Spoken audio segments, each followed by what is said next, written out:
สบายดีแม่สบายดีพี่น้องหากมาฮอดจะปากเมืองปากซองไปซื้อโทรศัพท์ไปซื้อโทรศัพท์พี่น้องเอ้ยจะเป็นซาดไปตั้งแต่จังโมงไปแต่บ่ายโมงครึ่งสบายดีพี่น้องสบายดีค่ะจน6 โมงบ่เคยไปปากซองคือคนนี้เนาะไปแต่ละเถื่อชื่อเครื่องลุงๆหลายๆที่ยังบ่ปานนี่นะไอยังก็ไอกูว่าฮดยังก็ฮดโลดผมไปผมแม่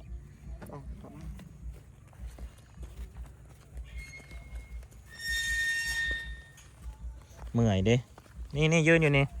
บอลโทดินเท่านี้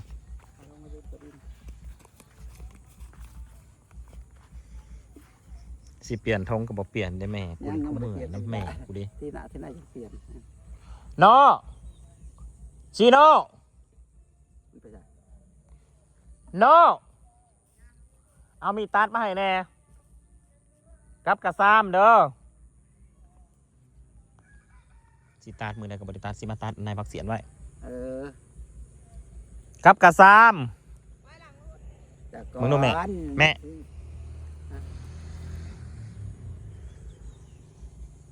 ยืนตรงแล้วกว่าพี่น้องวันนี้มีข่าวสิมาแจ้งพี่น้องเอ้ยข่าวด่วนบักหลังสิไม่ได้ไปทำงานอยู่ไทยเลยนะพี่น้องอันนี้คือข่าวด่วนป้าไปดูแลโอ้ยจะเป็นอยากเสนอค่ะเนาะนางฮีเขียวอันโอ้ยเอาของเอาชามใหญ่ตัดในพักเสียหลายๆนั่นไว้ในไม่ใหญ่สิลบขับเอาเองดอกปลาโลดตัดเองดอกแม่พักเสียนะเล่าหน่อยไหมเราโลดแน่แม่ก็บ่ฮู้เห็นแน่ไว้จักมันเกิดย่างขึ้นน้องพี่น้องเอ้ยบักหลังก็เป็นบ้าอยู่เป็นบ้าแต่เมื่อวานนี่นามารีสังเกตเห็นไหมเมื่อวานน่ะเห็นไหมมันเป็นบ้าแต่เมื่อวานนี่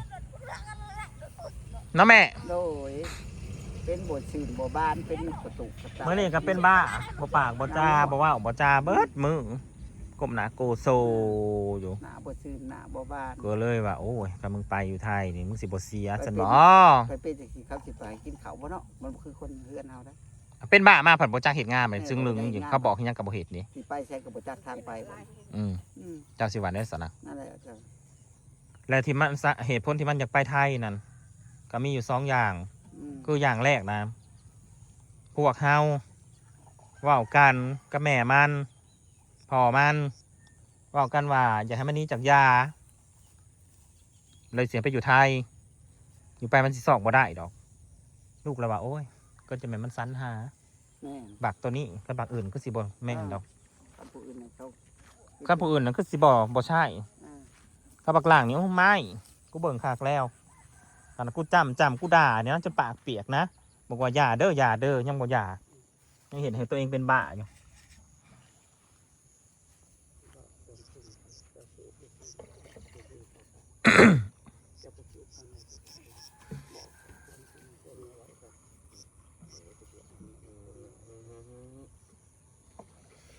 โทรศัพท์แหละจังมันเป็นยังข่าวเฟซกับบอได้แล้วบัดนี้วันสิตั้งเฟซใหม่ก็ตั้งกับบอได้ข่าวเฟซกับบอได้ข่าวยังกับบอได้โอ้ยคุณฝากเลยฝากเงินมาซื้อให้ใหม่แล้วบัดนี้อย่างที่2เนาะอย่างแรกเนี่ยคืออยากให้มันนี้ยาไปทำงานอยู่ไทยเนี่ยอย่างที่2คือมันอยากได้อันมอเตอร์ไซค์อยากได้รถจักรนี่แหละพี่น้องพอได้ขี่ต่อแตะ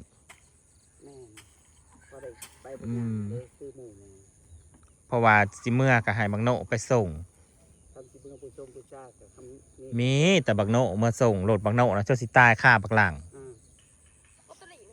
รถเถาตัวแรกกับเถารถบักโนนะกูนะข้าวโพดนะส่วนแล้ว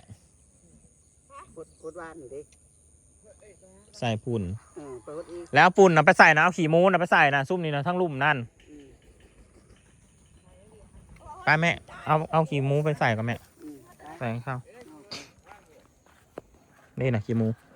ก็ชวนกันเด้อ และบันนี้นะมันอยากได้มอเตอร์ไซค์และคุณป้าใจดีเฮาแล้วก็เลยสิซื้อมอเตอร์ไซค์ให้ แล้วสิซื้อมอเตอร์ไซค์ให้บักหลังพี่น้องเอ้ยใช่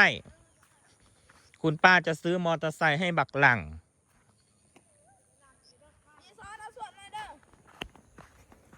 น่ะไปใส่เท่านั้น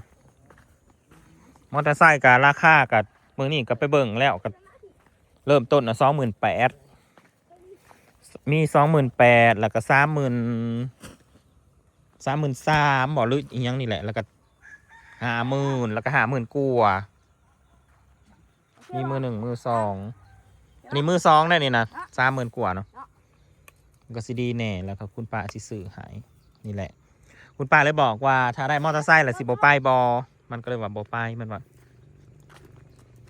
ขั้นไปนะพี่น้องเอ้ยขั้นบักหลังไปกับอีแม่ก็สิเป็นบ้าอันมันบอกให้ว่าอันนี้ก็ได้ถ้ามองเห็นแล้วอนาคตเนาะมองเห็นแล้วว่ามันสิเป็นจังไดอย่าไปใส่ปานนั้นเอาถังดำมาแม่แหน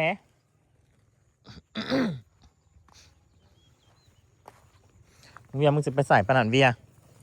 ต้นคือจากตายเนี่ยก็จะไปใส่มันนะนี่มาใส่แต่ซุ้มต้นใหญ่ๆนี่นั่นใส่แต่ซุ้มต้นใหญ่ๆตัวที่มันบ่เป็นตาสีรอดก็ต้องใส่หัวมันข้าแม่นมันไปนี่อีแม่กาสิมาห่ำห้อนและเบิ่งและถ้าไปเนี่ยมันก็สิเป็นบ้าอยู่พุ่นเอาตรงๆนี่คือเรื่องจริงมันสิไปเป็นบ้าอยู่พุ่นพอดีนางซ้อนกับสิมาห่ำห้อนน้ำผัวกับสิมาเป็นบ้าน้ำผัวอีกกับสิมาตอมใจตายกับสิมาเว้นกูอีกแหละ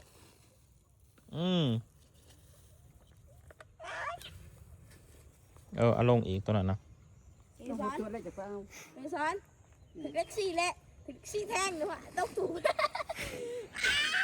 เด็ดแม่แห้งน้อยดูแม่มึงด้วยแม่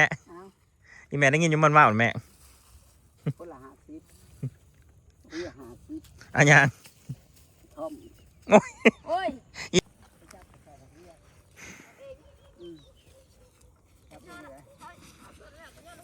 แล้วสิบ่ได้ไปแล้วบักหลังนะเห็ดบาสกับเห็ดไว้ซื่อๆหั่นแหละแม่เอาตรงๆเลยเห็ดบาสกับเห็ดไว้ซื่อๆบัดเจ้าตายผู้ใดจะให้มันไปทำงานอ้าวไม่ถึงว่าจะตายไปผู้ใดจะให้มันไปทำงานโอ้ยังว่าสิส้มเขาแห้งหลังอยู่อ้าวบักเวียสิเป็นผัวเจ้าบัดนี้ยันตะปูปักกูแม่มึงสิอ้อดบ่นี่ได้คิดบ่ว่าเด้อกูยันตะปู8ปักกูในส่วนตรงนี้ก็ขอบคุณคุณป้าแหละขอบคุณหลายๆเด้อคุณป้าเด้อที่ดูแลน้องหลังก็บ่อยากให้พลาดจากลงก็ไม่ใหญ่ซ้อนก็ไม่ใหญ่ซ้อนก็ดีใจนำคุณป้านางจนหายครับคุณป้านางลงจากหล่นนางกระเซ็ดน้ำตาลลวดน้ำตานางออกบอกตาสั่งอะไรที่บ่ได้พลาดจากลงก็ย้อนคุณป้าเขาว่าน้องหลังเนี่ยบ่ได้หลุดมันก็สิไปหาโลดกับเมียกับบ่ได้ว่าได้เมียกับปัดคำสิเมียสิซื้อให้เมียกับบ่มีคุณป้าเอ้ยพอได้แต่ดูแลเด็กหน่อยก็ดูแลเด็กหน่อยกับมาให้มาจากป้าอันแรกก็พอได้ซื้อให้ผัวกินเวลาป้าดูแลเถื่อ4,000 5,000เถื่อละ1,000 2,000ก็พอได้ดูแลผัวบัดนี้เขาว่าผัวอยากได้หลุดแนวเป็นแนวใหญ่ๆกับเมียกับบ่มีปัญญาซื้อให้แล้วครับเมียกับผัวก็ถามก็สิปล่อยเมียปล่อยผัวไปกะลักก็คืออยากให้มันอันเลิกกับยาอันแดดอยากให้มันไปพักสกอนพอมาอยู่น้ำเฮามันก็ไปลอยคือลอยมาอย่างซี่แล้วนี่เป็นบาเดี๋ยวนะเวลาไปถ้าเมื่อยด่าบ่แม่นอยากว่าบ่แม่นว่าอันนี้ดอกมันบ่ถอยยอมมันอยู่เฮาก็ยอมมันจะคือบ่ได้มันจังสิคิดได้บ่ได้กับผัวเขาถามนี่ดอกเขาอยากไปใช้อยากได้รถเขาจะได้รถกับป้าเมียกับว่ามันอยากได้แต่รถกับโทรศัพท์เป็นบ่จริงค่ะคุณป้าเลยซื้อให้เลยโทรศัพท์แต่ว่าคุณป้าก็ไม่ได้ซื้อให้ตอนนี้ดอกรถนั่นพี่น้องกันรอประมาณอาทิตย์หนึ่งรอประมาณอาทิตย์หนึ่งคุณป้าจะซื้อให้กับรถเวฟธรรมดานี่แหละพอได้มาขี่สอนกันกับเมียพอได้ไปเวียกว่าทางไกลทั้งนั้นพอได้ขี่แต่ว่ารถมีหนังสือครบถ่วนมีทะเบียนเข้าในเมืองก็ได้สะดวกสบายขอบคุณป้าลายก็อยากให้ลูกพัวผัดผักจากกันต้องกราบงามๆพูดที่งามจะได้จะจับได้ ลาเนี่ยนี่บ่มีปัญญาพวกกระทำแล้วข่อยจะไปหาเงินก่อน ถามมันไปเนี่ยมันก็สิเป็นบ้านั่งนี่ก็สิจะไล่เวทมนต์ใส่มันเลยกะมันไปบ่พอ20,000 30,000แล้วมันก็สิโง่มา บอกว่าไป เออ ไปบ้านวักกี้ดีกะ คิดฮอดแต่เมีย กับพี่น่ะอ้าวกับแม่น่ะแม่เสี่ยวว่าซั่นหัวบักหลักกูบ่ได้ใส่ของมึงได้ว่ะโอ้ แล้วก็ แม่กูบ่ได้เล่นไหว้เวทมนต์ใส่มึงเด้อว่ะมีแต่เมียมึงน่ะเด้อไล่เวทมนต์ใส่มึงน่ะว่ะโอ้ ก็คือเฮ็ดกับป้าคือเฮ็ดดูแลกับขอบคุณป้าหลายๆให้ลูกในเรื่องติดตัว ข กา อบ เด้อ คุณป้ามากๆครับ เงินเส้นไหลกับ คุณป้า ล้านกับไหลกับบัญชีเป็นเศรษฐีบ่เลิกเลยคุณ ทาง ป้า คุณป้าครับให้พัวแม่ใหญ่ซ้อนแล้วพระจีบ อืม นี่ได้บาทนี่ อ่า มันมีอาการนะคุณป้าเอ้ยจะได้ก็ให้คุณป้าพิจารณาครับ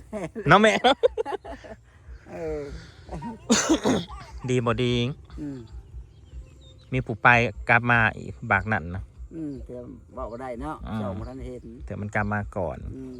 น่ะ ก็พังไป มันก็สิวายอีกแล้วบาทนี่ จะว่าฟังช่างเบี่ยงบ่ เออ ไปเก่าจังว่าให้พลเมืองเกี่ยวกับให้ตัวกัน อืม อืม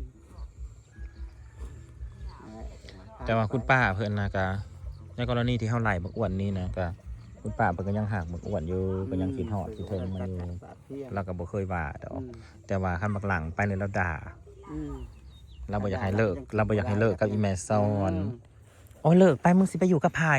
โอ้ย ไผสิเอาหัวแม่มึง พาสิเก็บสิเล่ม ไผสิเล็บมึงเป็นบ้าแบบนี้ พ่อแม่ก็ยังบ่สนบ่วนบ่ถามไทย นั่นแล้วคือเฮาเว้าน่ะพี่น้องไอ้เด้อพี่น้องโอ้ยอยากมาด่าต่อหน้ากล้อง อืม นั่นแหละคือเฮาเว้าเลยพี่น้องคันว่าไป อ่ะ ไปเป็นบ้า ไป คือแน่นี่แหละนี่ ไปไปซื้อลิงสร้างร่างบ่ควรเลย อย่ามาเป็นบ้าอยู่น้ำจุเฮาใครแน่บ้าก็สร้างบ้าพอเบิ่ง พ่อ เบิ่งไปได้อยู่ พ่อบ่ได้เวียดได้งาน ก็พอ บ้า เฮ็ด ก็ได้ อยู่ อืม ก็บ่ได้ นี่ๆๆ ไปแล้วก็เป็นบ้า ขันว่าปลาเวียด คือเฮาว่าแหละพี่น้องคำมันไปไทยกะ อืมไป มันก็จะไปซึ้งลึง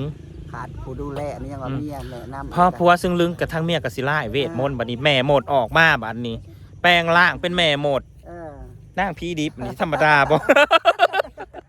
เออ ไปติดไปกลัวคน เออ ตายกันจนเศร้าเลยพี่น้อง โอ้ ยองตัวเองดอก เจอกับนางแม่หมด โอ้ย เออ ชมมุกชมใจกับแก้ อันแรก มาหลาย พี่น้อง หัวเลย เอ้ย พี่น้องแม่นแม่หมดตัวนี้ก็ได้ ขอบคุณคุณป้าหลายๆแล้วก็ขอบคุณ หลายๆตาอ้ย FC ทุกท่านแล้วก็ขอบคุณ ให้หักกันเป็นยาวๆ พี่ปานาอาทุกคนทุกท่านที่คอยซัพพอร์ตคอยสนับสนุนเฮาโดยการเบิ่งคลิปบอกขามโฆษณาเนาะ แม่น ขอบคุณหลาย ขอบคุณหลายๆคอยป้าหมันยืนนำกันยาว ๆก็แจ้งเป็นทางการเท่าไหร่มันก็สิบ่ได้ไปแล้วเพราะว่า บ่ได้ไป คุณป้าสิซื้อมอเตอร์ไซค์ให้มัน เดี๋ยวมอเตอร์ไซค์หาในสิบ่ได้ไปแต่คุณป้า ก็สิได้ราคาตัวใดแหละ อืม อาคารนั่นที่เขาถามน่ะ28,000อีกคันหนึงน่ะ33,000หมู่สิได้ตัวใด 30,000หา อืม เขาก็สิได้